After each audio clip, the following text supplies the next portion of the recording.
So the colonel would call the police department. And that's how I met Mr. Dick Brogue.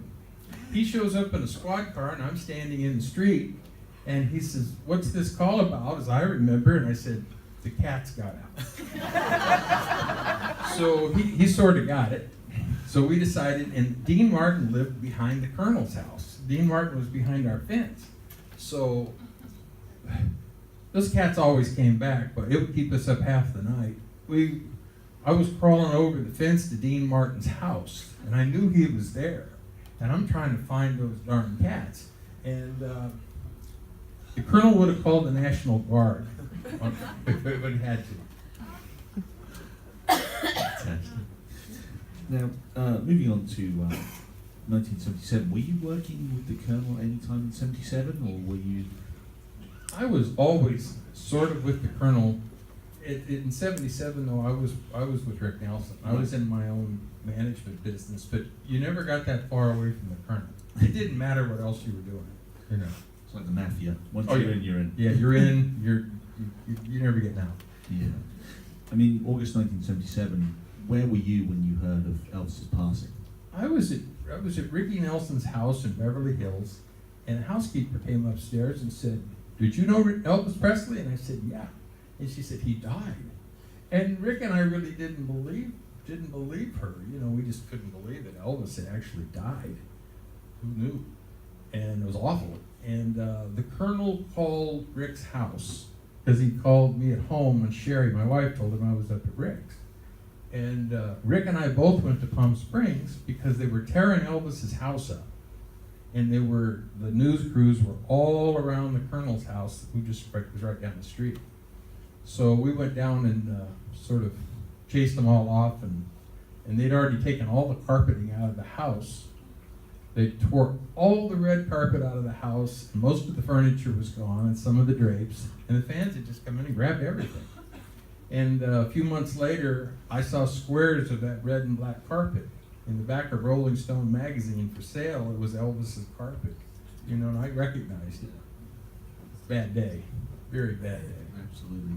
And again, that's another side that with the colonel, people think that with Elvis's passing, he didn't do certain things that he should have done. He was very cold and didn't. But I get the feeling that the colonel didn't want to let his guard down. The colonel had built up a persona over the years, and in a way didn't want to show himself to show any emotion. But how was he to you, sort of in private? You really had to be around him and understanding that it's like they kept saying that the colonel came from Maine and went right to New York to make a merchandising deal for Elvis. That wasn't true. He went down to Tampa, Florida, to his friends, the Rinaldis, who were the printers. You know, the colonel was very loyal. He kept a printer from Tampa that had been with him clear back into the 40s. Their grandfather had given him credit to do like Gene Austin and Eddie Arnold posters. And the colonel stayed with that print shop all the way past Elvis's death because he was loyal. He kept the same banker in Nashville all those years in Madison. Had one banker until that banker died because he loaned him money on hard times. On that subject, I don't want to ignore your question, but there was a singer the colonel was with in 1939. He was with an artist called Gene Austin. And Gene Austin, the colonel told me constantly, he says, "You don't understand, Greg. Gene Austin was the Elvis of the 30s. And he sang My Blue Heaven, you know, with a megaphone. Just Molly and me." Huge hits. But his biggest hit was Are You Lonesome Tonight? And Marie Parker wanted Elvis to sing Are You Lonesome Tonight? And he didn't want to do it. He didn't like the song. He didn't like the little verse, the recitation verse in the middle of that song. He didn't want to do that. But ultimately, it sort of grew on him, and he recorded Are You Lonesome Tonight? But that was Gene Austin's song. And he sang through a megaphone, and the colonel was in a tent with Gene Austin, a Chautauqua show. And Gene Autry and his brother Dudley Autry, but you know, Colonel was a very loyal guy. He stayed with those guys clear through to the day he died. Bankers, printers. But as to reaction to Elvis's death, I talked to him on the phone, and he wanted me to make sure that Marie was safe, and that the houses were locked up, which I did. And he was upset. The Rinaldis were close friends of his clear back to the circus days. And Bobby Ross was a fellow down there that was related to Marie. And he went there, and that's where he did his grieving. He was not a public guy like that, you know. That's where he comes from. He gets a lot of stick for that, but I get the feeling that the Colonel, to the public, he built that persona up, and he almost became a victim of it. The Colonel became the Colonel for too long, and as a result, he couldn't then let his guard down, and I think that's where people misjudge him, and they think that it was this cold character, but it wasn't. It was just something that he put out there to maintain the business that he had, to keep that going, and to drive those deals, which gave Elvis such a long career as well. And unfortunately, then when something like that happened, he just couldn't get rid of that Colonel persona. When I saw him, he was still a little in shock. When he got to Palm Springs, we sat in the backyard for about a week, and he kept talking about all the things he was going to do, but he was not picking that phone up like he normally did to start things happening. He was smoking a cigar and staring into space. He was still very upset about Elvis. You know, it was his whole life. It was his whole. That was our business. That was the job. You know, and it was his. Believe me, it was his closest friend. Now, after Elvis and after Ricky, and as we get into the 80s and the 90s and the world changes, entertainment changes, you went and did a lot more in the entertainment industry. What did you then go into doing? Well, I had this fellow named Lou Pearlman.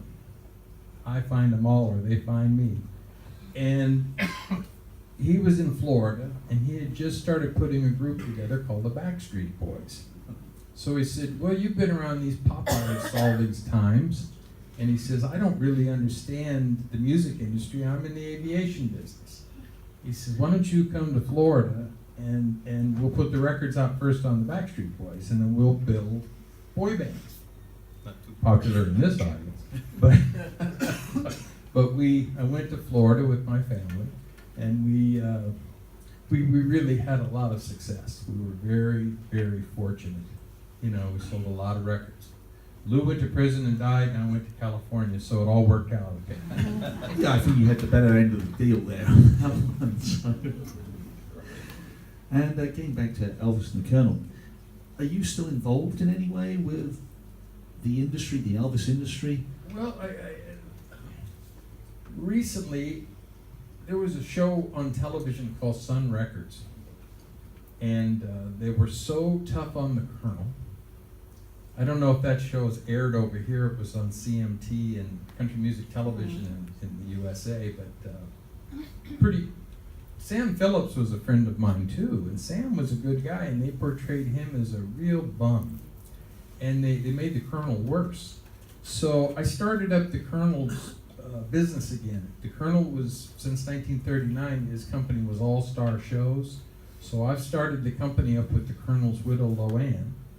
And we've started going through a lot of the old contracts, and there's a lot of things that people need to know about the Colonel that have just been blown out of proportion.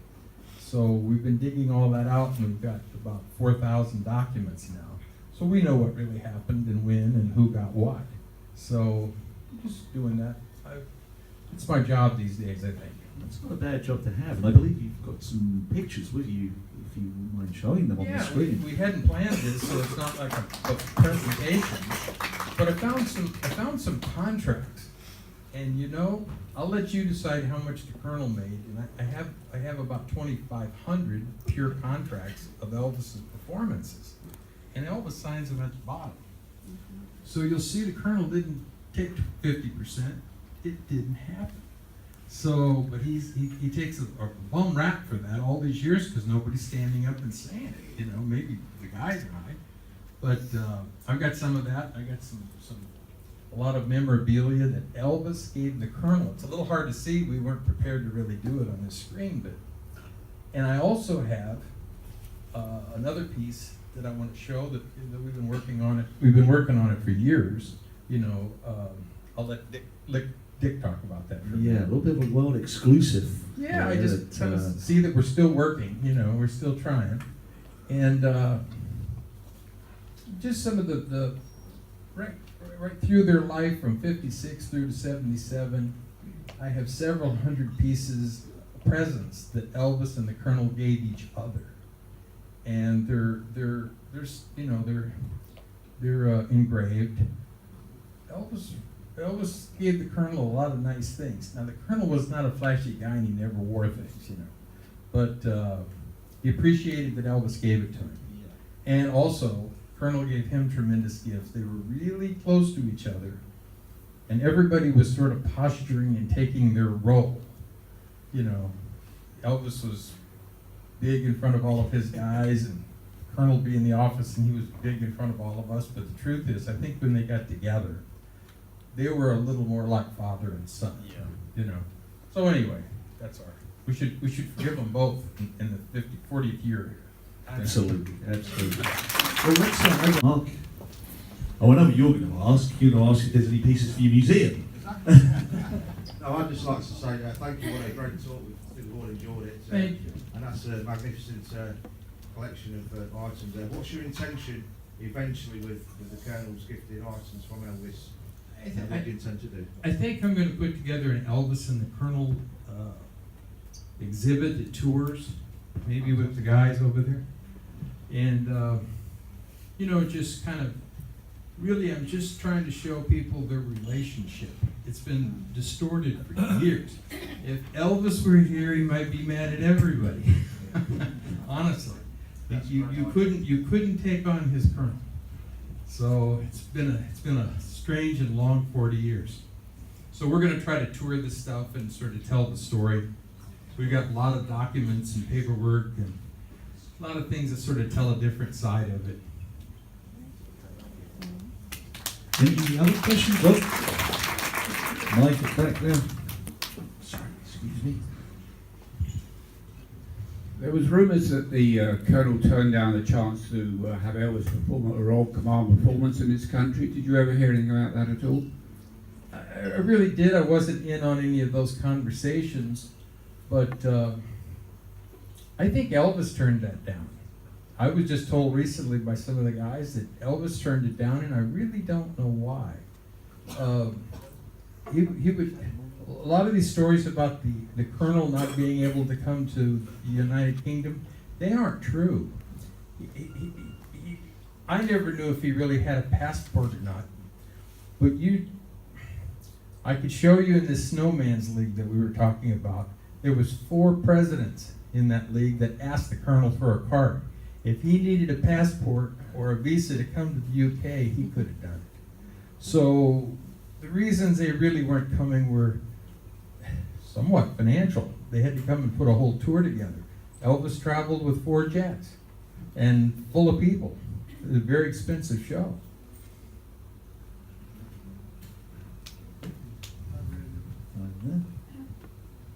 I just wondered what their thinking was behind the return to live performances in Vegas.